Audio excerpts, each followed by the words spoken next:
Bismillahirrahmanirrahim. Hello viewers, this is Sayyid Mohammad Hammad and welcome back to my channel Chemistry with Sir Hammad. आज हम chapter 6 start करने वाले हैं solutions. तो solution को समझना बहुत इजी है अगर आपने मिक्सचर समझ रखा है पहले से। अगर नहीं रखा समझ मिक्सचर पहले से तो कोई बात नहीं, वहीं से हम स्टार्ट करेंगे।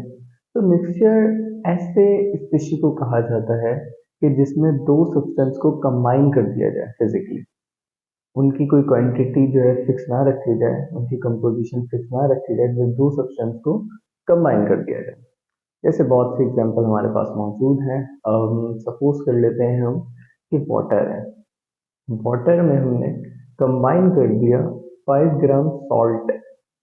अगर सॉल्ट को वाटर में कंबाइन करेंगे तो वो मिक्सचर बन जाएगा, ऐसे ही है। और अब मुझे बताएं कि सॉल्ट की क्या स्टेट होती है? सॉलिड स्टेट होती है। वाटर की क्या स्टेट होती है? लिक्विड स्टेट होती है। तो जब तो डिफरेंट स्टेट्स को मिक्स करवाया गया तो फिर जो उनकी स्टेट होगी वो क्या होगी, उस बारे में जरा बात कर लेते हैं। सॉलिड जो सॉल्ट है वो डिसॉल्व हो जाएगा लिक्विड में। देन फाइनल जो सॉल्यूशन बनेगा जिसे हम कहते हैं सॉल्टी सॉल्यूशन, नमक वाला पानी, उसकी क्या स्टेट होगी? उसकी लिक्विड स्टेट होगी। तो हम कहेंगे कि ये जो मिक्सचर बना है ये होमोजीनियस मिक्सचर है, इसकी सेम स्टेट मौजूद है। और इसी को अगर थोड़ा सा डिफरेंट करके कहें तो ऐसे कह सकते हैं कि अगर एक और एग्जांपल हम ले लेते हैं सैंड की, मिट्टी। हमने सैंड ली, फिर से हमने वाटर लिया, दोनों को मिक्स करवाया। अब सैंड और वाटर को अगर मिक्स करवाएंगे तो फाइनल स्टेट हमारे पास क्या आएगी? लिक्विड आएगी। क्या ऐसा होगा कि जो मिट्टी है वो पानी में डिसॉल्व हो जाएगी, जो सॉइल है वो पानी में डिसॉल्व हो जाएगी? नहीं, ऐसा नहीं होता। तो फिर वो किस स्टेट में रहेंगे? मिट्टी जो सॉलिड स्टेट में थी वो सॉलिड में ही रहेगी और वाटर जो लिक्विड स्टेट में था वो लिक्विड में ही रहेगा। मतलब कि दोनों की डिफरेंट स्टेट है। डिफरेंट को कहते हैं हेट्रो। तो हम कहेंगे ये जो मिक्सचर बना है ये हेट्रोजीनियस मिक्सचर है। अब जरा मैं ये बातें आपको थोड़ा सा लिख कर समझाऊं ताकि आपको और क्लियर हो जाए। ओके, मिक्सचर की बात करी हमने। मिक्सचर क्या है? जब दो सब्सटेंस को कंबाइन किया जा रहा है without any fix ratio. Mixture में हमारे पास टाइप आ जाती है homogeneous, homogeneous and heterogeneous.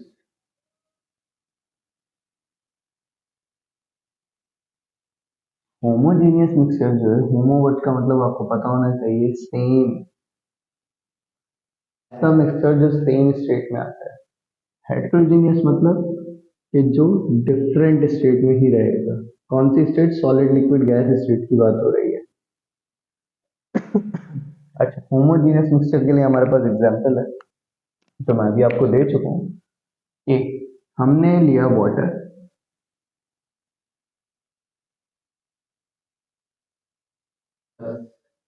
Salt, नमक। मुझे ये बताएं कि जो वाटर की स्टेट होती है वो क्या होती है, सॉलिड, लिक्विड या गैस? तो आप कहेंगे सर वाटर की स्टेट जो है वो लिक्विड होती है। सॉल्ट की क्या स्टेट होती है? सॉलिड, लिक्विड या गैस? तो आप कहेंगे सर इसकी स्टेट तो सॉलिड होती है। और मैं अगर आपसे पूछूंगा जो फाइनल वाटर और सॉल्ट डिसॉल्व हो जाता है जिसको हम कह सकते हैं सॉल्टी वाटर, नमक वाला पानी, या एक और चीज कहते हैं ब्राइन कह सकते हैं।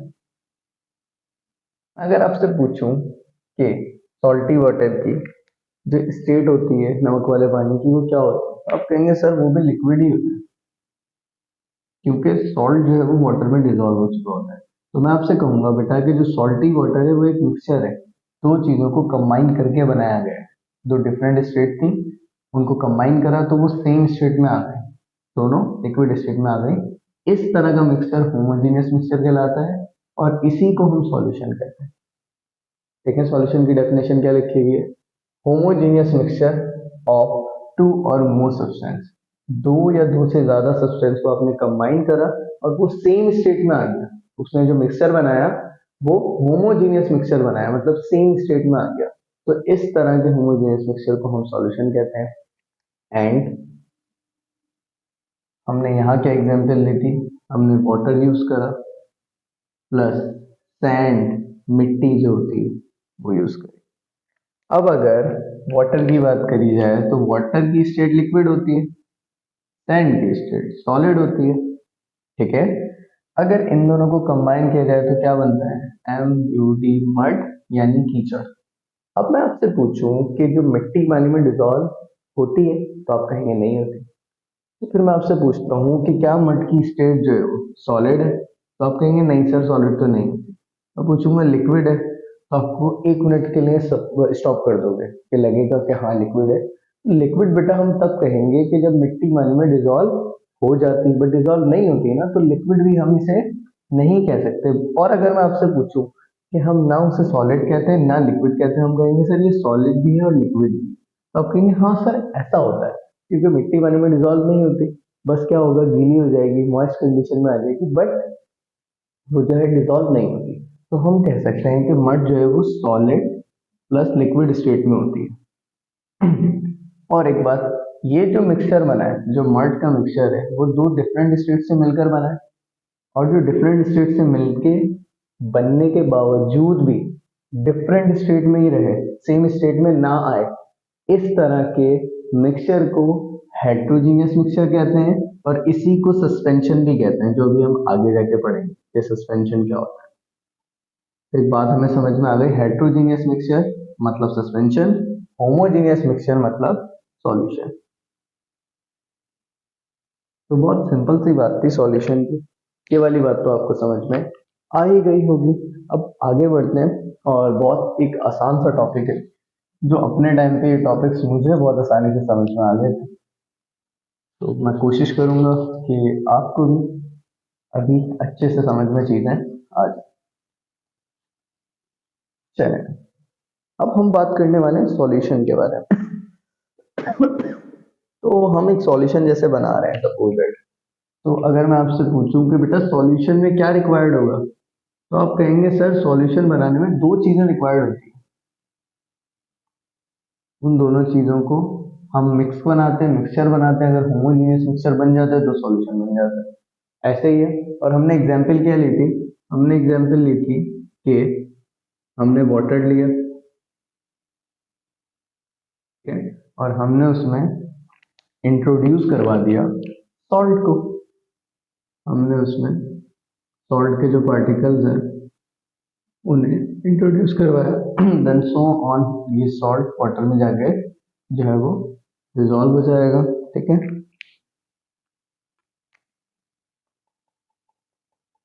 पानी पहले से मौजूद था, सॉल्ट डिजॉल्व हो गया, तो ये एक सॉल्यूशन बन गया, सॉल्टी सॉल्यूशन। तो एक बात हमें समझ में आई कि हमने इसमें दो चीजें कंबाइन करी हैं, वाटर जिसने सॉल्ट को अपने अंदर डिजॉल्व कर लिया, जो ज्यादा क्वांटिटी में मौजूद होगा वो कहलाता है हमारा सॉल्वेंट। जो कम क्वांटिटी में मौजूद था, जो थोड़ी मिकदार में मौजूद था, जो डिजॉल्व हो जाता है, उसे हम कहते हैं सॉल्यूट। तो कोई मुश्किल बात नहीं है, आसान सी बात है। एक सॉल्यूशन में दो कंपोजिशन होंगी, एक सॉल्यूट होगा एक सॉल्वेंट होगा।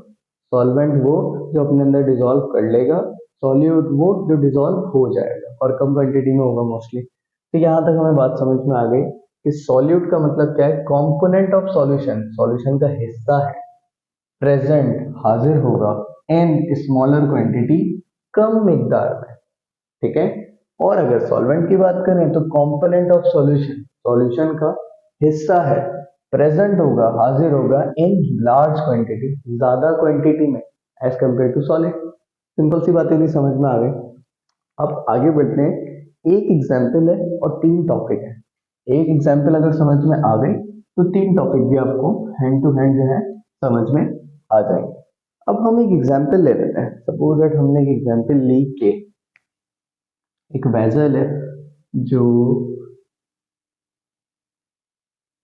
जिसमें वाटर मौजूद है,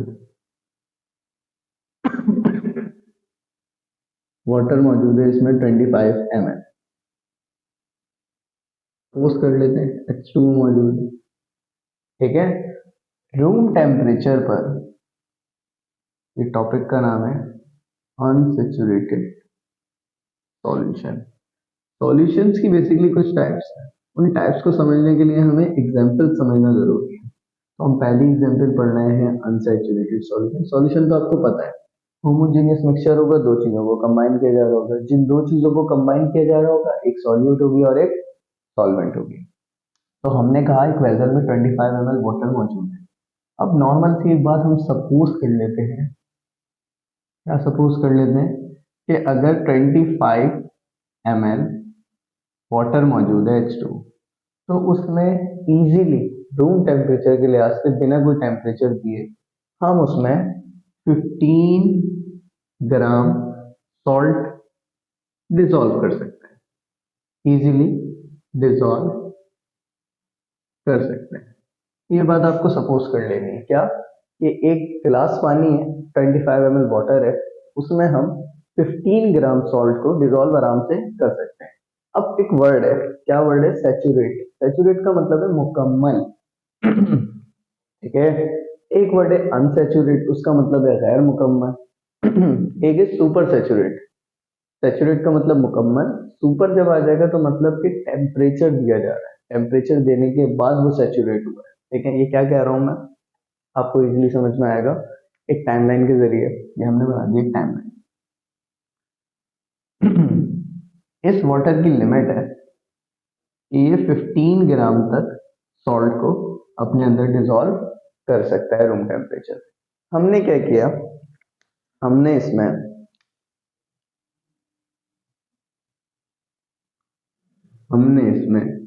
10 ग्राम सॉल्ट को डिसॉल्व कर दी।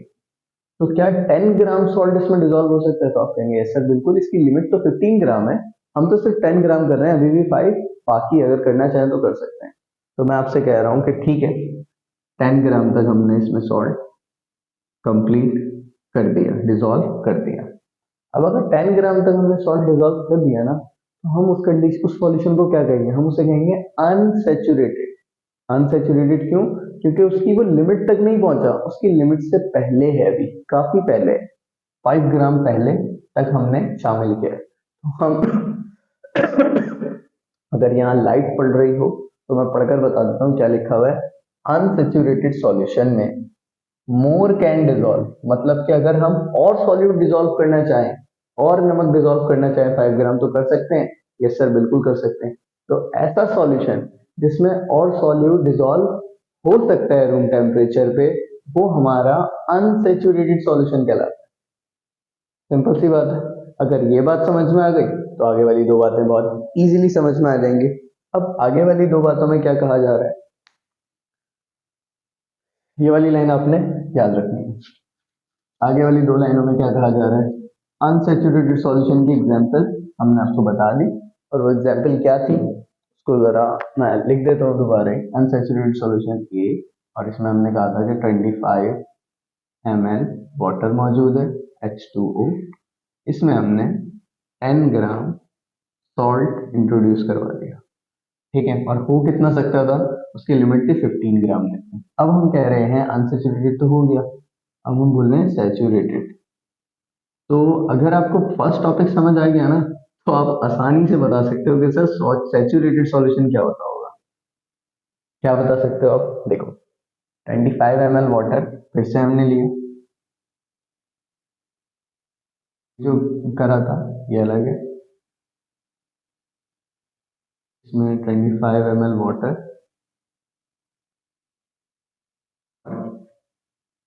10 ग्राम सॉल्ट था, ठीक है। अच्छा अब क्या कर रहे हैं हम फिर से कह रहे हैं कि 25 ml वाटर टू मौजूद है, हम इसमें सॉल्ट इंट्रोड्यूस करा रहे हैं। कितना सॉल्ट? जितनी लिमिट हमारे पास मौजूद है। लिमिट क्या मौजूद थी? इस 25 ml में 15 ग्राम सॉल्ट डिसॉल्व हो सकता है, उससे ज्यादा डिसॉल्व नहीं हो सकता। जो आखिरी लिमिट थी ना, हम वहां तक पहुंच रहे हैं। हम क्या कर रहे हैं? 15 ग्राम सॉल्ट को डिसॉल्व करवा रहे हैं। जब 15 ग्राम सॉल्ट डिसॉल्व हो जाएगा तो एक मुकम्मल सॉल्यूशन बनेगा, तो इसीलिए हम उसे कह रहे हैं कि सैचुरेटेड सॉल्यूशन है। जितनी लिमिट थी वाटर की, जितना वो डिसॉल्व कर सकता था, वो डिसॉल्व कर चुका है रूम टेम्परेचर के लिहाज से। अब बार बार मैं एक बात कह रहा हूँ, क्या कह रहा हूँ मैं? कि हाँ डिसॉल्व हो गया 10 ग्राम सॉल्ट, रूम टेम्परेचर के लिहाज से, 15 ग्राम डिजॉल्व हो गया रूम टेम्परेचर के लिहाज से। यहाँ पर एक कॉन्सेप्ट नया खुल रहा है, अनसेचुरेटेड सैचुरेटेड। अगर आपको बात समझ में आ गई तो थर्ड कॉन्सेप्ट खुल रहा है, वो है हमारा सुपर सैचुरेटेड। सुपर सैचुरेटेड में क्या कहा जा रहा है, अब देखें, बात समझिएगा। हमने क्या करा, वाटर ली, कितना वाटर, 25 ml। मैंने उसमें डिसॉल्व करवाना चाहा, क्या डिसॉल्व करवाना चाहा मैंने, 20 ग्राम सॉल्ट। तो बच्चे कहेंगे सर 20 ग्राम तो डिसॉल्व हो नहीं सकता, ऐसे ही कहेंगे ना, क्यों नहीं हो सकता, क्योंकि 25 ml वाटर की लिमिट है। आपने बताया शुरू में क्या लिमिट है, कि उसमें 15 ग्राम सॉल्ट डिसॉल्व हो सकता है, इससे ज्यादा नहीं हो सकता। तो मैं आपसे कहूंगा कि जितना डिसॉल्व हो सकता है हम कह देते हैं कि वो डिसॉल्व हो गया, ठीक है ना, जितना डिसॉल्व हो सकता है हम कह देते हैं वो डिसॉल्व हो गया। तो इसकी एक कंडीशन बना लेते हैं, क्या कि ये बीकर मौजूद है, इसमें जो डिसॉल्व होना था वो डिसॉल्व हो गया, उसको हमने ग्रीन से शो कर दिया। अब मुझे ये बताओ कितना सॉल्ट है जो इसमें डिसॉल्व नहीं होगा। तो आप कहोगे सर 15 ग्राम हो सकता था, मतलब कितना रह गया पीछे, 5 ग्राम सॉल्ट। तो मैं कहूंगा बेटा वो 5 ग्राम सॉल्ट जो है ना वो इसी में इस तरह से रह जाएगा, 5 ग्राम सॉल्ट इस कंडीशन में रह गया। अब क्या होगा, हमें डिसॉल्व तो करवाना है, तो अब हम रूम टेम्परेचर के लिहाज से बात नहीं करेंगे, हम जिस वेसल में रखा हुआ है इसे, उस वेसल को हम हीट देंगे। रूम टेम्परेचर के लिहाज से बात नहीं कर रहे, अब हम हीट देना शुरू कर रहे हैं। जब हम हीट देना शुरू करेंगे तो जो मॉलिक्यूल्स हैं इनकी काइनेटिक एनर्जी बढ़ जाएगी।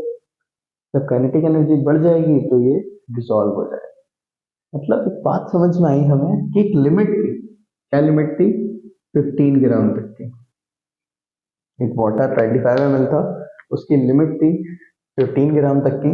अगर उसकी लिमिट से पहले तक की बात की गई थी, मतलब कि 10 ग्राम तक की बात की गई, तो हमने कहा कि अभी और सॉल्यूट डिसॉल्व हो सकता है, तो हम इसे कह देते हैं अनसेचुरेटेड, सही था। और फिर हमने कहा कि चलो हम 15 ग्राम ही इसमें डिसॉल्व करवा देते हैं एक कंडीशन में, तो हमने उसे कहा कि सैचुरेटेड। अब हमने इसकी लिमिट को क्रॉस कर दिया, लिमिट को क्रॉस करके हम पहुंच गए 20 ग्राम पे। तो फिर ऐसी कंडीशन में रूम टेम्परेचर के लिहाज से सॉल्ट डिसॉल्व नहीं हो पाया। जब डिसॉल्व नहीं हो पाया तो हमने क्या किया, हमने हीट देना शुरू कर दी। जब हमने हीट दी तो जो सॉल्ट रह गया था वो भी डिसॉल्व हो गया, क्योंकि हमने लिमिट बढ़ा दी उसकी हीट करने की वजह से। जब हीट किया डिसॉल्व हो गया, तो फिर जो सॉल्यूशन बना उसे हम कहेंगे सुपर सैचुरेटेड सॉल्यूशन। तो ये कुछ सॉल्यूशंस की टाइप थी, अनसैचुरेटेड, सैचुरेटेड और सुपर सैचुरेटेड। मैंने एग्जाम्पल से समझा दिया, अब जो लिखा हुआ है वो मैं बता रहा हूँ, उसको समझ लो। क्या, अनसैचुरेटेड सॉल्यूशन अगर बना हुआ है तो उसमें अभी सॉल्यूट और डिसॉल्व हो सकता है ना, तो हम कह रहे हैं मोर कैन डिसॉल्व। ऐसा सॉल्यूशन जिसमें और सॉल्यूट डिसॉल्व हो सकता है वो अनसैचुरेटेड सॉल्यूशन, ठीक है, at room temperature. Saturated solution क्या है, जिसमें और सॉल्यूट डिसॉल्व नहीं हो सकता, but at room temperature no more, नहीं हो सकता ज्यादा डिसॉल्व इसमें और सॉल्यूट रूम टेम्परेचर के लिहाज। रूम टेम्परेचर के लिहाज से तो आप स्टेयर करते रहे, वो वहीं रुका रहेगा, वो डिसॉल्व नहीं होगा रूम टेम्परेचर के लिहाज से। वो जो कंडीशन है वो सैचुरेटेड सॉल्यूशन की, क्योंकि लिमिट जो थी वो पूरी हो चुकी है। आगे super saturated solution. Super saturated solution क्या है हमारा, मोर कैन डिसॉल्व। इसमें कह रहे हैं कि और सॉल्यूट जो है वो डिसॉल्व हो सकता है, but by heating, by giving temperature. Room temperature के लिहाज से बात नहीं कर रहे सुपर सैचुरेटेड सॉल्यूशन, इसमें कह रहे हैं कि सॉल्यूट डिसॉल्व हो सकता है सॉल्वेंट में अगर उसे टेम्परेचर दिया जाए। तो आई थिंक सो आपको ये वाली बात समझ में आ गई होगी। अब नेक्स्ट टॉपिक की तरफ आगे बढ़ते हैं। नेक्स्ट टॉपिक क्या है हमारा, डाइल्यूशन ऑफ सॉल्यूशन। अब सॉल्यूशन को डाइल्यूट करने का क्या कहा जा रहा है, इसको जरा समझते हैं। डाइल्यूशन ऑफ सॉल्यूशन बहुत एक आसान टॉपिक है, क्योंकि जब केमिकल्स परचेज किए जाते हैं तो केमिकल्स को इनकी स्टॉक कंडीशन में खरीदा जाता है। स्टॉक कंडीशन में खरीदने से फायदा होता है कि हमें जितनी क्वांटिटी यूज करनी होती है हम क्या करते हैं कि उसको उसमें वाटर इन्वॉल्व करवा के उसकी डाइल्यूट कंडीशन बनाकर उसको यूज कर लेते हैं। तो डाइल्यूशन ऑफ सॉल्यूशन बहुत एक आसान सा टॉपिक है, इसको आसान करके ही पढ़ेंगे। एक वर्ड है कंसंट्रेटेड सॉल्यूशन, जो आपको बार बार सुनने को मिलने वाला है। कंसंट्रेटेड का मतलब समझिएगा क्या है कि अगर मैं आपसे कहता हूं कि एक कंटेनर है, ठीक है, इसमें वाटर मौजूद है H2O, कितनी H2O है, 100 ml है। जैसे इसमें हमने क्या करा, 10 ग्राम सॉल्ट डिजोल्व करवा दिया, एक कंडीशन ये हो गई, ठीक है। नेक्स्ट कह रहा हूं मैं, एक और कंडीशन है, एक वेसल लिया हमने 100 ml, इसमें मैंने 200 ग्राम सॉल्ट जो है वो कुछ भी करके डिजोल्व करवा दिया। अब अगर मैं आपसे पूछूं कि बेटा ज्यादा नमकीन कौन सा होगा, तो आप कहोगे सर सिंपल सी बात है, जिसमें ज्यादा सॉल्ट डिजोल्व हुआ वो ज्यादा सॉल्टी होगा। तो 200 ग्राम सॉल्ट आपने डिजोल्व करवा दिया इसमें, तो ये जो है हमारा ज्यादा सॉल्टी होगा। तो मैं आपसे यही कहूंगा बेटा, कंसंट्रेशन का मतलब होता है कि अगर ज्यादा सॉल्यूट डिजोल्व कर दिया जाए, ज्यादा सॉल्यूट डिजोल्व हुआ हुआ होगा, तो ऐसी सिचुएशन में क्या होगा कि वो कंसंट्रेटेड फॉर्म होगी, उसकी कंसंट्रेशन ज्यादा होगी। ये वाली बात आपको याद रखनी है। जैसे कि 1 लीटर हमने पानी लिया, उसमें हमने सॉल्यूट कितना डिजोल्व किया है, इस बात पे उसकी कंसंट्रेशन डिपेंड करती है। तो कंसंट्रेशन का मतलब आई थिंक तो समझ में आ गया होगा। अब अगर मैं कहूँ बेटा ये बहुत ज्यादा नमकीन है, मैं चाहता हूँ इसका नमकीन होना जो है वो कम हो जाए, तो आप कहेंगे सर एक काम करते हैं। क्या काम करते हैं, हम इसमें पानी मिक्स कर देते हैं।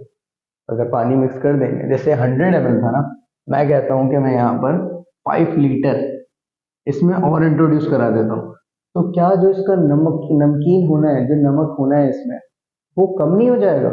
नमक तो उतना ही रहेगा, बट अगर टेस्ट करेंगे तो टेस्ट करने में हम देखेंगे कि जो नमकीन होना है यहाँ पर बहुत ज्यादा था, यहाँ बहुत कम हो चुका है क्योंकि पानी बहुत ज्यादा है।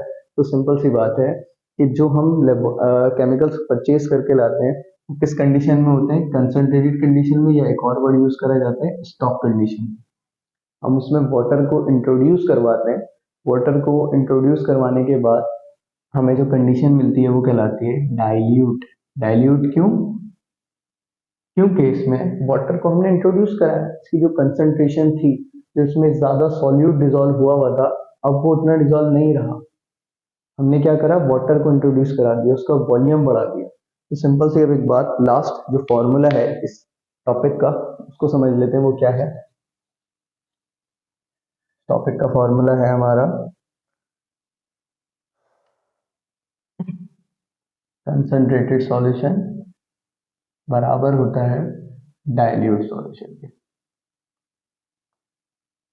कंसंट्रेटेड सॉल्यूशन में दो चीजें होंगी, क्या, एक उसका वॉल्यूम होगा और एक होगी कंसंट्रेशन मोलैरिटी m। इसको मैं और डिटेल में पढ़ाऊंगा जब न्यूमेरिकल्स पढ़ाऊंगा इसके। अभी सिर्फ इतनी बात कि सॉल्यूट अगर ज्यादा डिजोल्व होगा वॉल्यूम में तो उसकी मोलैरिटी बढ़ जाएगी, उसकी कंसंट्रेशन बढ़ जाएगी, सही है। और अगर डाइल्यूट सॉल्यूशन की बात करें तो उसमें मोलैरिटी तो कम होगी as compare to this, but volume इससे ज्यादा होगा क्योंकि हमने वॉल्यूम मिक्स करा है ना उसमें, इसकी वजह से ही तो वो डाइल्यूट हुआ है। यहाँ तक टॉपिक्स हो गए, अब हम नेक्स्ट टॉपिक की तरफ आगे बढ़ते हैं। Next topic types of solution. Types of solution बहुत आसान है। इसमें क्या है, एक चीज सॉल्यूट होगी जो कि कम है, एक चीज ज्यादा होगी जो कि सॉल्वेंट है। उसकी एग्जांपल्स को हम डिस्कस करेंगे, पर उससे पहले मैं जरा चार्ट आपको समझा दूं कि बनाना कैसे। ये लगता है कि मुश्किल है बहुत, कैसे बनेगा ना। तो सिंपली फर्स्ट में मैंने क्या किया है, मैंने सॉल्यूट की हेडिंग में क्या करना है, 3 टाइम गैस लिखा, 3 टाइम लिक्विड लिखा, 3 टाइम सॉलिड लिखा। ये बात आसानी से याद हो सकती है। उसके बाद मैंने क्या करा, सॉल्वेंट में gas liquid solid, gas liquid solid, gas liquid solid, इस तरीके से करा। नेक्स्ट सॉल्यूशन में भी क्या है, gas liquid solid, gas liquid solid, gas liquid solid. तो ये एक पैटर्न है, इस तरीके से आप आसानी से याद कर सकते हैं। तो एक बात तो आपको समझ आ गई कि हम फर्स्ट एग्जाम्पल जो डिस्कस करेंगे उसमें गैस जो है वो सॉल्यूट होगी, कम मिकदार में होगी, थोड़ी होगी, और जो सॉल्वेंट है गैस वो ज़्यादा मिकदार में होगी। मतलब कि ये मिक्सचर जो है वो दोनों गैसेस का ही है, लेकिन एक गैस कम मिकदार में होगी और एक गैस ज़्यादा मिकदार में होगी। ठीक है, और ये दोनों जब कंबाइन होंगी, जब मिक्स होंगी, तो ये एक सेम स्टेट में आ जाएंगे। या तो सॉलिड में होना चाहिए, या तो लिक्विड में होना चाहिए, या तो गैस में होना चाहिए। तभी तो हम उसे सॉल्यूशन कहेंगे। सॉल्यूशन क्या था? होमोजीनियस मिक्सचर ऑफ टू और मोर सब्सटेंस, दो या दो से ज्यादा सब्सटेंस हो, लेकिन वो होमोजीनियस मिक्सचर बना रहे हो, सेम स्टेट का मिक्सचर बना रहे हो, तो वो सॉल्यूशन है। तो गैस कम होनी चाहिए मिकदार में और गैस ज्यादा होनी चाहिए, ऐसी दो गैसेज होनी चाहिए। दोनों को कंबाइन करेंगे तो फाइनल हमारा सॉल्यूशन जो बनेगा वो गैस का बनेगा, उनकी जो स्टेट होगी वो गैस होगी। अब इसकी एग्जाम्पल क्या है? इसकी एग्जाम्पल जो है वो है एयर, हवा, एयर। एयर में कोई एक गैस मौजूद नहीं होती, इसमें मिक्सचर ऑफ गैसेस होता है, बहुत सारी गैसेस है। इसमें मैं लार्ज क्वांटिटी में अगर कहूँ तो नाइट्रोजन मौजूद होती है 78%। ठीक है, और अगर कार्बन डाइऑक्साइड की बात करूँ तो कार्बन डाइऑक्साइड हमारे पास मौजूद है 0.03%। तो अगर मैं आपसे कहूँ कि बेटा ये ज्यादा है, तो आप कहेंगे ऐसे 78% ज्यादा होता है, और मैं कहूँ कार्बन डाइऑक्साइड कम है 0.03%, तो आप कहेंगे सर कम है। तो सॉल्यूट जो कम वाला है वो भी गैस है, जो ज्यादा वाला है वो भी गैस है, दोनों का जो मिक्सचर बना हुआ है वो सेम स्टेट का होमोजेनियस मिक्सचर बना हुआ है। तो एयर इसलिए इस फर्स्ट एग्जाम्पल, फर्स्ट जो कंडीशन है उसकी एग्जाम्पल है। कम क्वांटिटी में भी गैस होगी, ज्यादा क्वांटिटी में भी गैस होगी। इसकी एग्जाम्पल क्या हुई? इसकी एग्जाम्पल हुई एयर। अब आगे बात करते हैं, आगे क्या है देखें। गैस कम क्वांटिटी में होना चाहिए और लिक्विड ज्यादा क्वांटिटी में होना चाहिए। ऐसा आपने कहाँ देख रखा है? आपने बहुत बार देख रखा है ऐसा एक जगह पर, जिसे कह रहे हैं हम कार्बोनेटेड ड्रिंकिंग। कार्बोनेटेड ड्रिंकिंग का मतलब क्या है, इसको आसानी से समझिएगा, कोई मुश्किल नहीं। आपने बहुत बार कभी ना कभी, नहीं बहुत बार किया होगा, कभी ना कभी तो कम ही लोगों ने किया होगा, कोल्ड ड्रिंक पी होगी आपने। कोल्ड ड्रिंक में क्या मौजूद होता है हमारे? जैसे अगर हम बात करें, कोका कोला की बात कर लें अगर हम, तो कार्बोनेटेड ड्रिंकिंग वाटर्स क्या होती है? वाटर मौजूद होता है, लिक्विड। ऐसा ही होता है, ज्यादातर क्वांटिटी में क्या होता है? वाटर, लिक्विड मौजूद होता है। और अगर हम गैस की बात करें जैसे कार्बन डाइऑक्साइड की, तो वो बहुत कम होता है।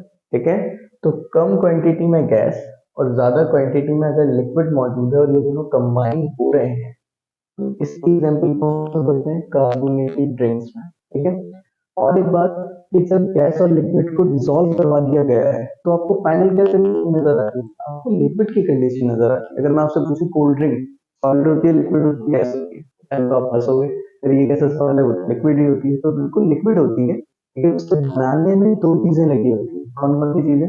एक तो पानी बॉयल है, H2O लगा है, और दूसरे नंबर पे कार्बन डाइऑक्साइड लगी है। इसकी वजह से उसे हम क्या कह रहे होते हैं? Carbonated drinks. और इसका फॉर्मूला कुछ इस तरीके से होता है, H2O3।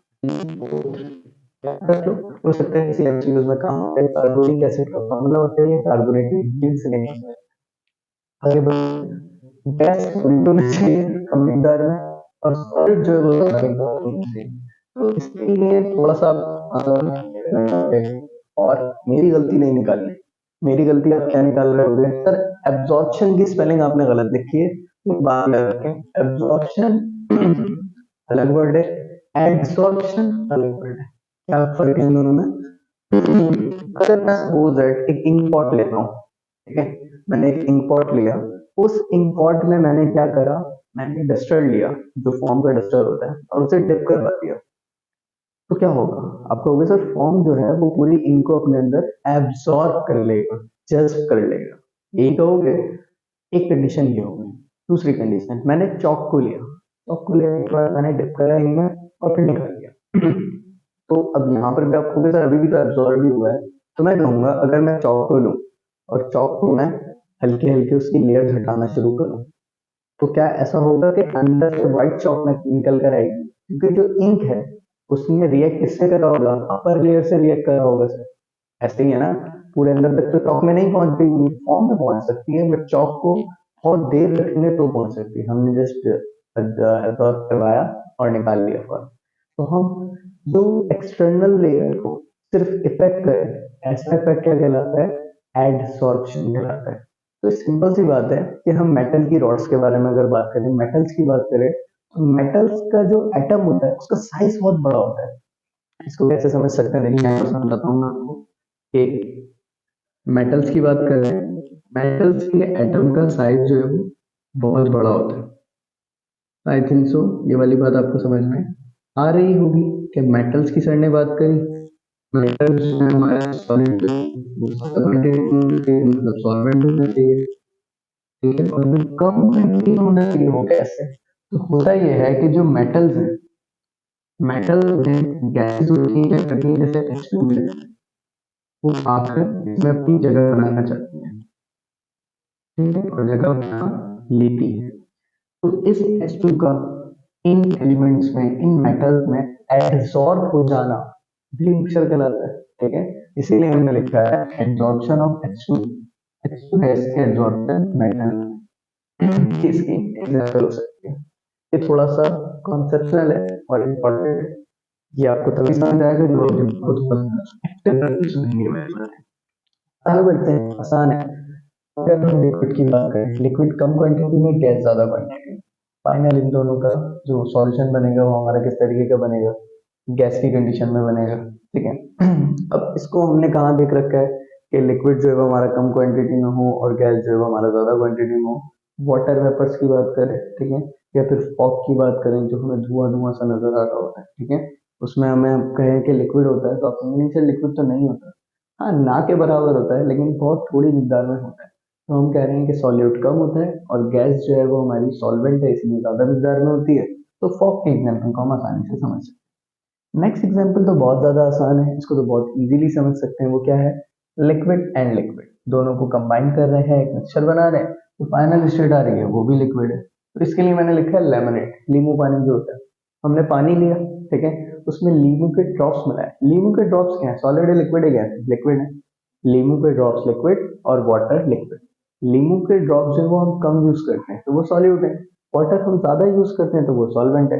इन दोनों को कंबाइन करते हैं, जो फाइनल स्टेट आती है, जो जूस पीते हैं वो लिक्विड होता है। तो हम उसके एग्जाम्पल ले सकते हैं जैसे कि लेमनेड है, ठीक है।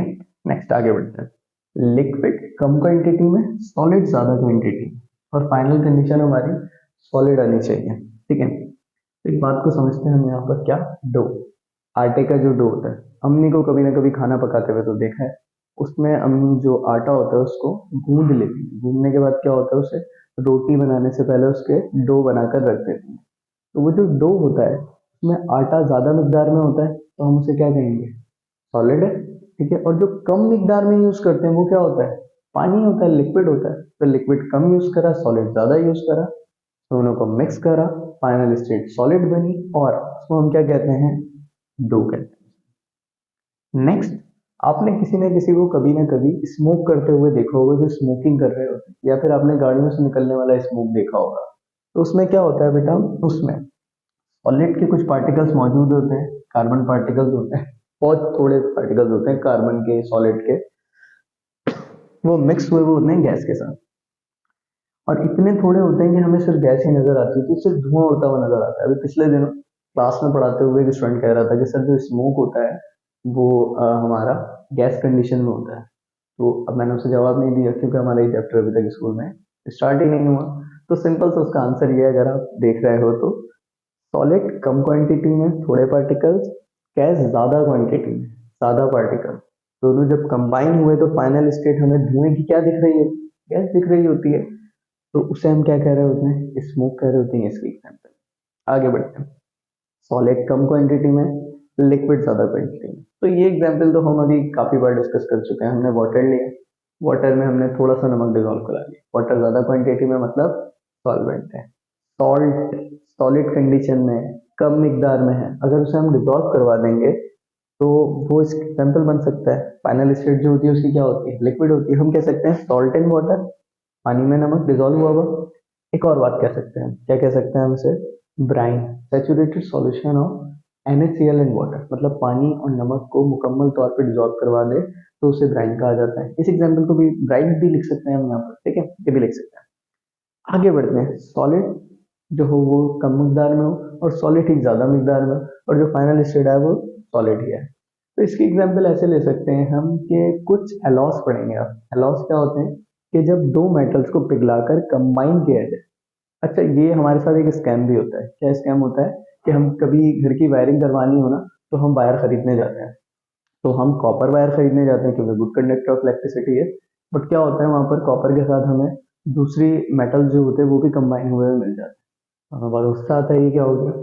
ठीक है, ये भी हो जाता है। तो बताने का मकसद ये है कि दो मेटल्स को जब कंबाइन करवा दिया जाए, जब दो मेटल्स को कंबाइन करवा दिया जाए, तो उनकी जो स्टेट बन रही हो वो कहलाती है एल होमोजीनियस मिक्सचर। अगर उनका बन रहा हो तो ब्रास जो होता है वो जिंक और कॉपर जो होता है हमारा, उन दोनों को मिक्स कर दे तो ब्रास बनता है।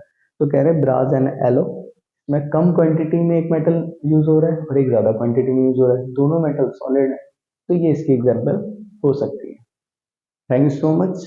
अगर आपको बातें समझ में आई हो तो, और अगर नहीं समझ आई हो, कोई कॉन्सेप्ट जो हो वो वीक हो, कहीं कंफ्यूजन हो, तो आप मुझसे बात कर सकते हैं। Thank you so much.